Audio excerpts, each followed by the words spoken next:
City commissioners could help determine the fate of the CEO and president of Visit Dothan. He recently admitted to swindling millions from a bank and vendors in Iowa. And until today, we had not heard from these commissioners until WDHN's Alex Valdez started asking some tough questions.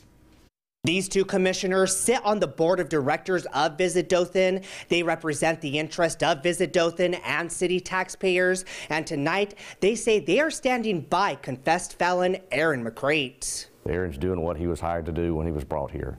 And so the board, through our statement, is supporting him.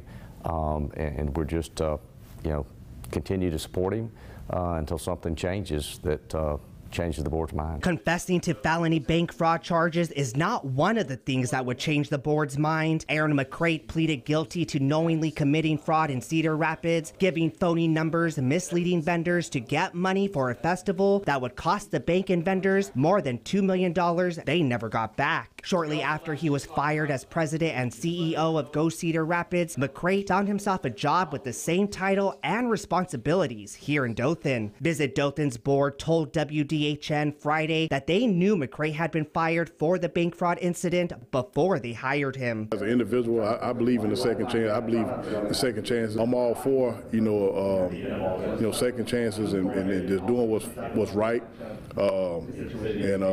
just giving a person what's due. WDHN tried to talk with McCrate about his bank fraud confession. When he's sentenced, he could get up to 30 years in prison, a $1 million fine, and up to 5 years of supervised release following any prison sentence. But McCrate refused to talk about any of that. Instead, he wanted to focus on his accomplishments. Our hotel numbers are, incredible, and we're in the top 5% in the country as far as hotel occupancy and where we are right now compared to colleagues in cities around the state.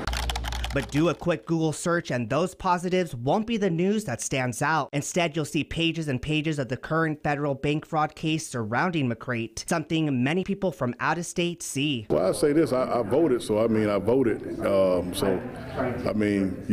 think that speaks for itself. Both Dorsey and Crutchfield point to revenue that the organization brings into the city. In 2021, Visit Dothan reported a total of $13 million being brought in by visitor spending and $4.5 million on hotel revenue alone. And they say before McCrate, these numbers were much lower. I think Aaron's done a great job.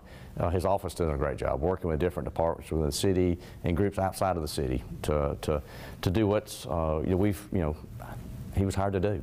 And I think he's done that. Some Dothan residents are outraged as city officials continue to give support to McCrate even after he has pled guilty to federal bank fraud charges. Just a quick check on social media will reveal comments like unbelievable and welcome to Crooksville.